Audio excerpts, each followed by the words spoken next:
This past June, I had the occasion to hear an author at a local independently owned bookstore.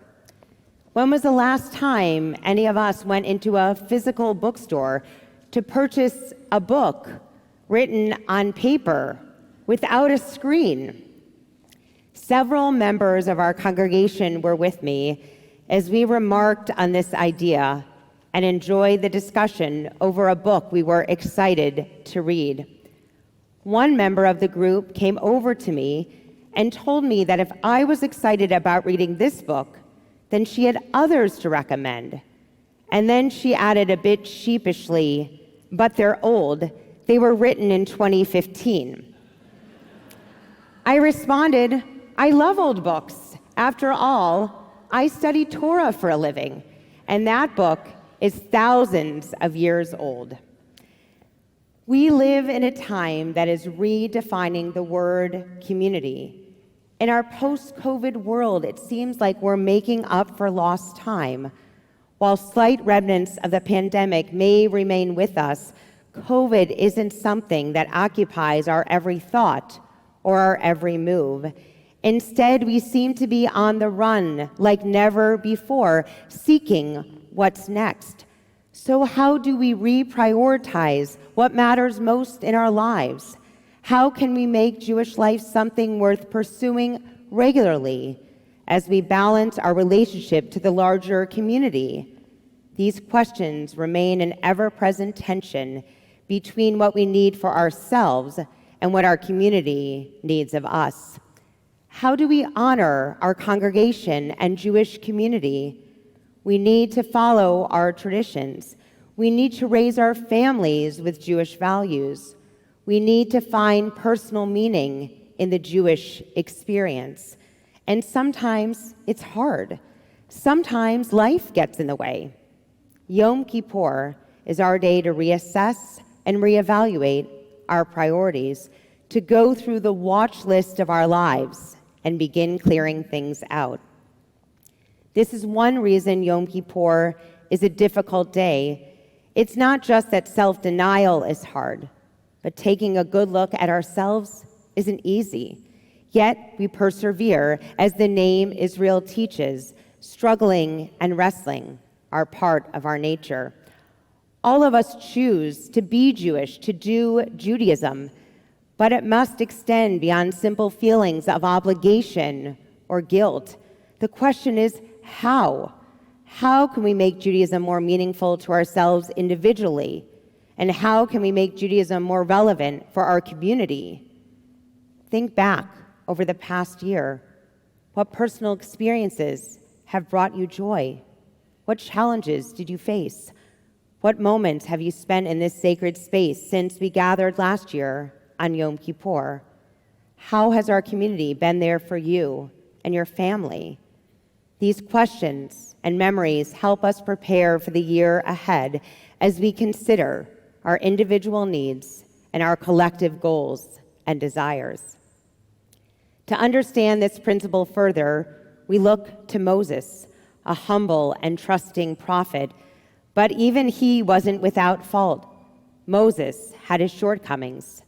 As we reflect on his leadership and guidance, we appreciate that he was as strong at the beginning of his life as he was at the end.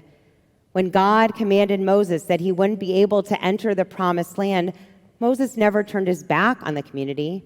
He found courage and strength not only from within himself, but from the people. Moses ultimately came to accept that it was his role to see the promised land from afar, but never to enter it, to pass the baton to the next generation of leadership as they went up and claimed the land. Torah never tells us that Moses gave up or became despondent. In fact, Torah shares a beautiful collection of Moses' final words of inspiration. It's what we call the book of Deuteronomy. In this final book of Torah, we find the words of Shema. This profound proclamation of our faith declares that God is one now and forever. It also proclaims that God's oneness is everywhere. This is Moses' continual gift to each of us. Despite a challenging time for him individually, Moses continued to lead the community with grace, dignity, and purpose. In more modern times, we can also look to the leadership of Golda Meir, Israel's first and only female prime minister. Golda Meir's official meetings often took place in her very own kitchen. Along with other key leaders of the day, this kitchen cabinet was an important place for discussion and development of political and other decisions for the future of the Jewish state. For Golda Meir, the kitchen was also an important place for her individually. She found a way to bridge the gap between her professional and personal lives. Perhaps we can credit Golda Meir for being an important trailblazer in what we now call a work-life balance. Another example where we see this tension between our individual needs and communal needs is in the circles each of us inhabit. We find ourselves belonging to many places. Perhaps we're involved in alumni associations from our favorite alma maters. Maybe there are professional associations where we attend conferences and programs. The Jewish world itself has many different subcommittees, organizations, and agencies dedicated to their own missions and priorities. This past summer, with the help of the World Union for Progressive Judaism, I had the special privilege of visiting Congregation Eitz Chaim in Prague in the Czech Republic. Arriving just in time for Shabbat services, the warmth and joy of this community matched the warm summer temperature of Houston. The congregation is led by Rabbi David Maksa, a native of the Czech Republic.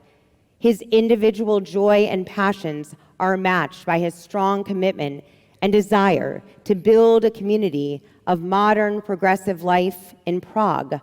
Today, we are more than colleagues. We have become true friends.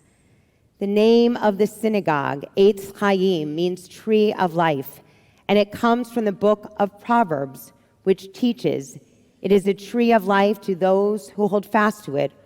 All who cling to it shall find happiness." This is a metaphor for Torah itself, both the written and oral collections of our sacred Jewish heritage. From this small but mighty community in Eastern Europe, there is a meaningful desire to invest in the future of Jewish life. It can be a source of true inspiration as we continue to develop our relationships and ties to Judaism throughout the world. From Prague to Israel, there is much overlap. Rabbi Gilad Kariv, the only Reform rabbi who serves as member of Knesset, recently spoke on a webinar to rabbinic colleagues about the importance of synagogue affiliation and Jewish identity. For us to thrive as a people, Kariv remarked, we must move from the individual gain to the larger collective benefit. The survival of our people is dependent on the support of one another. This is just as true in Israel, in Eastern Europe, and in Houston, Texas. Each of us is part of Klal Yisrael, the Jewish people. We must deepen this connection.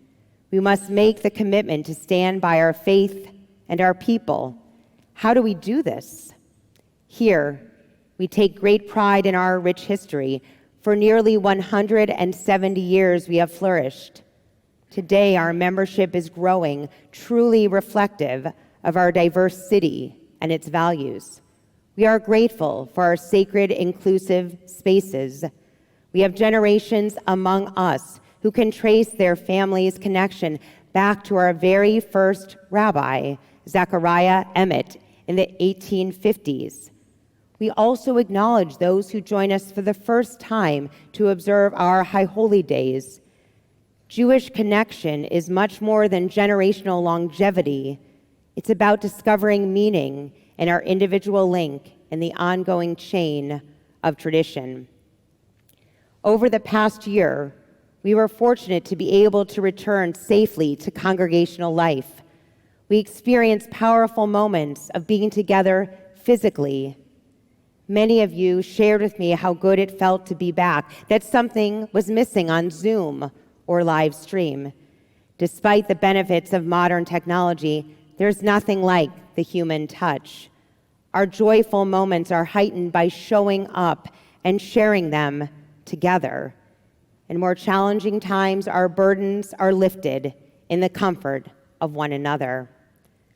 Recently, we have lost great leaders in the Jewish world. Rabbi Harold Kushner, best known for his book, When Bad Things Happen to Good People, died this past April. His wisdom and scholarship continue to inspire modern Jewish thought. Despite personal challenges in his life, Kushner was always guided by tradition. In one of his other important works, When All You've Ever Wanted Isn't Enough, Kushner speaks of the importance of always fine-tuning our connection to Judaism. He correctly notes that despite a deep hunger in our soul, success doesn't satisfy. Each of us can live a life well lived. The choice is ours. How do we deepen our connection to our faith and to our community? Our personal calling isn't just about our individual needs. It's about how we can help others. This is another entry point into our faith. We are fortunate to celebrate and cherish ongoing and continual learning. Each of us can we find what we need within Judaism. It's our foundation supporting and growing with us through each phase of our lives. We know that each of our days is precious and sacred. By embracing our fullest potential, we can find what we need time and time again. Frequently, it can be difficult to make space for Judaism. Perhaps this is the year to make spirituality and Jewish living a personal priority. We are taught to focus on the future generations. In Talmud, we read the story of Honi, the circle maker. Honi was concerned about his legacy. How could he make a difference in his lifetime? He came across an old man who was planting a carob tree. Honi approached the man and asked him, "Why do you plant such a tree? Don't you know it will take 70 years for it to grow, blossom, and yield its fruit? Do you expect to live for another 70 years? The man responded, "Perhaps not. But as I have been fortunate to witness the beautiful flowering of trees in my own life, so should my children and grandchildren." This story resonates with our desires. We strive to plant seeds in our lifetime so that our future will be bright and promising. But we can't only be focused on what was and what will be. We must also concentrate on this moment. The present deserves our attention, care, and nurturing too. For our spiritual home to be meaningful and fulfilling, each of us can take hold and embrace a new aspect of congregational life. What new experience at Congregation Beth Israel can occupy some of your time and attention in the year to come? We acknowledge that there are barriers in our lives that prevent us from doing more. There are still just 24 hours in a day, and we all lead very busy lives. Some of us might not feel safe as we see the increase in anti-Semitism all around us. We are cautious wherever we go, especially when we enter the doors of our synagogue. Thankfully, we recognize the importance of maintaining and increasing our physical safety across our campus. And yet, there's more we can do. We must also recognize the importance of increasing our spiritual safety throughout our community. While we are each on our own meaningful and personal journeys, we can't exist without each other. Investing in the heart and soul of our community is of great benefit today and for the immediate future. The recent New York Times best-selling book, The Culture Code: The Secrets of Highly Successful Groups, discusses the importance of building a community where every person has something to offer and contribute. The author, Daniel Coyle presents a fascinating and compelling argument from the opening pages of his work. He writes, "Culture is a set of living relationships working toward a shared goal.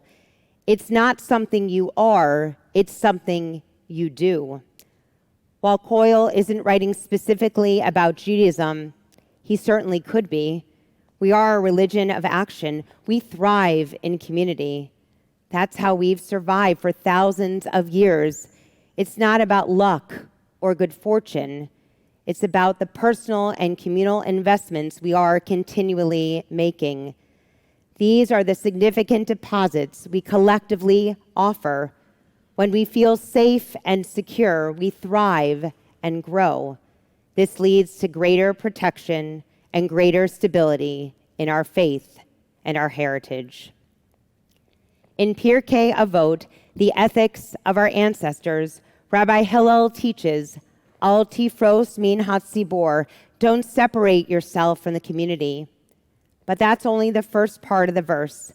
The second part continues, "Ela hishtatef b'tzartam," but rather share in their troubles. To grow as a people, we must feel the pain and the joy, the grief and the hope for greater good.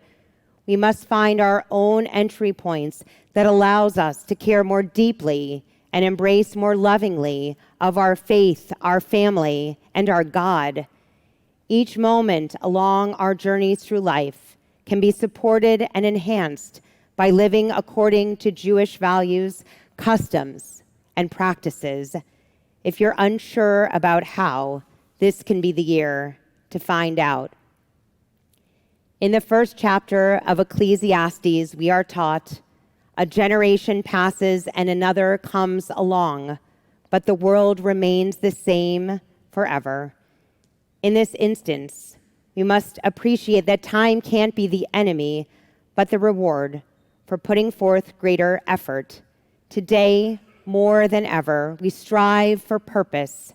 The need exists for us individually and for our community. We don't know what tomorrow will bring. We pray for a life of blessing and goodness, but reality does come, as do hardships and challenges.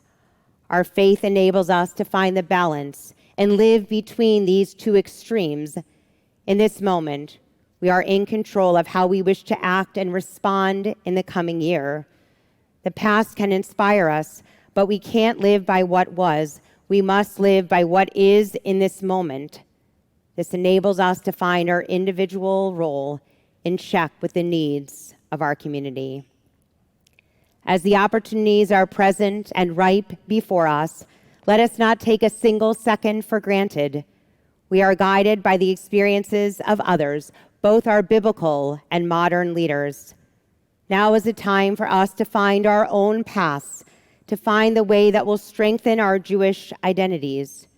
Jewish living will help sustain us in the coming years, both for ourselves individually and for our community.